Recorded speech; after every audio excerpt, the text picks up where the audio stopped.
Έντιμε άνθρωπε, κυρ Παντελή, έχεις κατάστημα κάπου στη γη. Πουλάς εμπόρευμα, βγάζεις λεφτά, πολλά λεφτά, πολλά λεφτά. Τις Κυριακές πρωί στην εκκλησιά σταυροκοπιέσαι στην Παναγιά.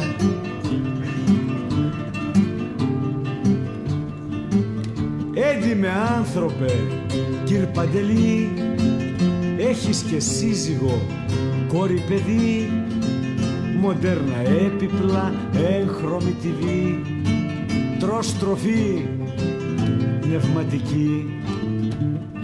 Μάκρυ από κόμματα μη βρεις μπελά, πάτρις, θρησκεία και φαμελιά.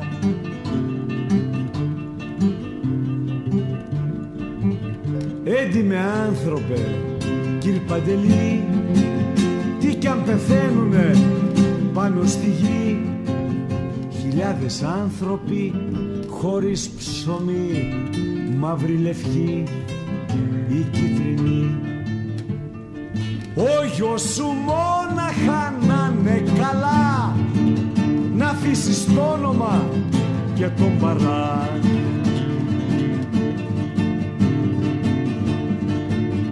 Έντιμε άνθρωπε, κυρ Παντελή, σκεύρωσες, σάπισες στο μαγαζί την ότι ξόδεψες και την ορμή, για τη δραχμή, για το πετσί.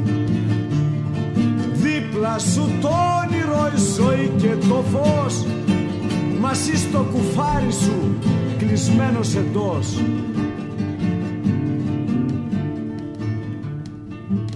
Ξέρεις πως δώσανε, κυρ Παντελή, άλλοι τα νιάτα τους και τη ζωή, να γίνει το όνειρο φέτα ψωμί, να φας κι εσύ, κυρ Παντελή. Και εσύ τι έδωσες, κυρ Παντελή, πες μας τι έκανες σ' αυτή τη γη. Πες μας τι άφησες κληρονομιά που να εμπνέει τη νέα γενιά.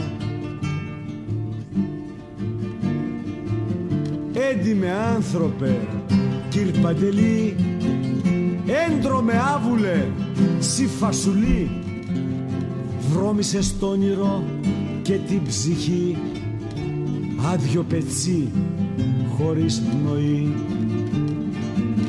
Έντιμοι άνθρωποι, νέα γενιά, θάψτε τους έντιμους μες στα Σπαρτά κι αυτούς που φτιάξανε τον Παντελή, σκουλίκι άχρηστο σε αυτή τη γη.